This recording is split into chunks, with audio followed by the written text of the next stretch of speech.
Salut les amis, petit tuto pour la Yosung GT 650 EFI. Donc modèle à injection, donc un petit tuto pour ceux qui rechercheraient des informations. Donc voilà la bête. Alors moi j'ai enlevé donc le réservoir et le filtre à air. Ensuite donc on arrive sur les pipes d'admission qui se trouvent là. Et ensuite sur ces pipes d'admission donc on a ce petit système. Voilà, je sais pas si on voit bien. Voilà, donc la rampe d'injection et les deux injecteurs. Donc, qui vient se placer comme ceci. Voilà, bon, moi ils sont déjà démontés. Mais il n'y a rien de compliqué. Il y a 4 vis à enlever. Donc, deux là, et les deux prises à débrancher. Donc on a celle-ci et celle-ci. Donc vous pouvez repérer les prises, mais elles viennent comme ça, quoi. Voilà. Pour tester ces injecteurs, donc il y a un moyen qui est assez simple.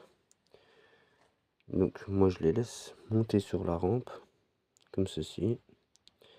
Ensuite on repère donc sur nos connecteurs le plus et le moins. Donc sur vos prises d'injecteurs, vous avez toujours un noir et soit un rouge ou un jaune et rouge ou autre.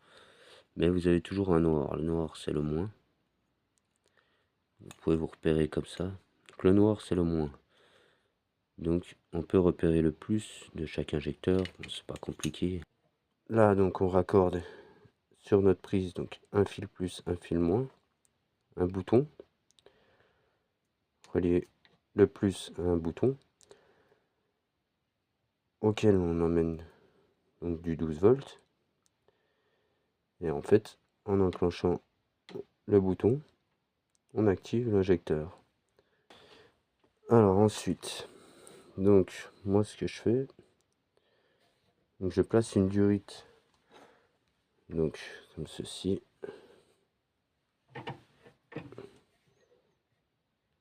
Comme ceci sur la rampe.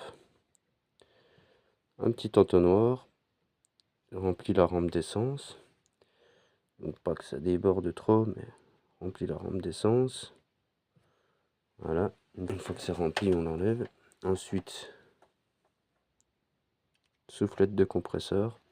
Comme la rampe est remplie d'essence, on met en pression, on met à peu près 1 bar.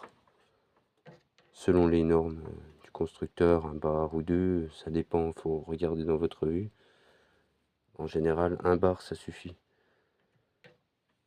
On fait un petit peu étanchéité, on envoie un peu de pression et on active l'injecteur par à coup.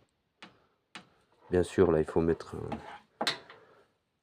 un gobelet transparent comme ceci pour pouvoir voir le jet. On verra peut-être mieux ici. Voilà, on peut placer un gobelet transparent comme ceci. Et l'idéal c'est d'être deux ou même tout seul en mettant en pression, donc toujours avec notre gobelet en place. On met en pression 1 ou 2 bars, on active l'injecteur par à coup et du coup ça nous permet de voir si il diffuse bien. Au bruit, quand on l'active, ça doit faire un petit clac, comme un petit claquement quoi, qui fait comprendre que l'injecteur fonctionne bien. Voilà, donc on essaye ça sur les deux. Mise en pression avec de l'essence et notre gobelet. On vérifie si ça diffuse bien. Si ça diffuse bien, tout va bien. Si ça diffuse pas, nettoyage ultrason ou remplacement des injecteurs. Après là on voit pas, mais les joints du bas, voilà, donc ils s'enlèvent comme ça, les injecteurs, ils se démontent de la rampe. Voilà, donc joint torique à remplacer ici, c'est mieux. Et joint du bas, il est resté sur la moto. pour pas les perdre. Mais on a deux petits joints noirs qui se trouvent ici. Donc ça part dans le cylindre. Et voilà. On a juste à remboîter comme ça. Rien de compliqué sur l'injection. Beaucoup moins compliqué qu'un carburateur. Voilà, donc moi j'avais démonté les injecteurs parce que j'avais un problème de rouille dans le réservoir. J'avais, en ouvrant ici, bon, j'ai pas les clés, mais en ouvrant là, en touchant à l'intérieur, de la rouille. Ensuite, donc démontage de la pompe à essence. Donc pareil, présence de rouille à l'intérieur, surtout à ce niveau-là.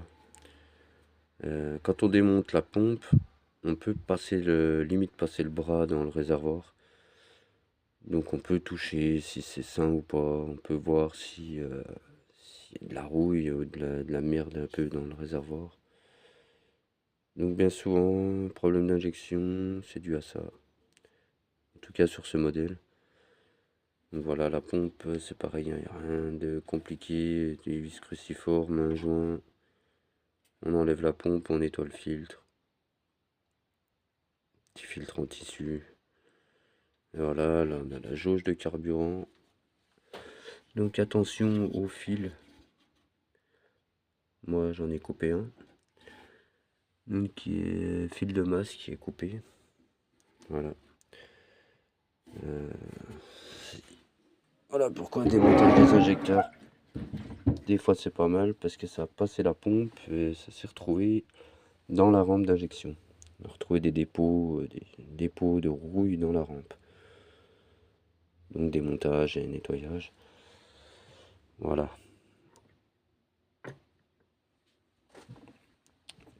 Eh ben, j'espère que ce tuto vous sera utile. Merci de l'avoir suivi. Allez, salut!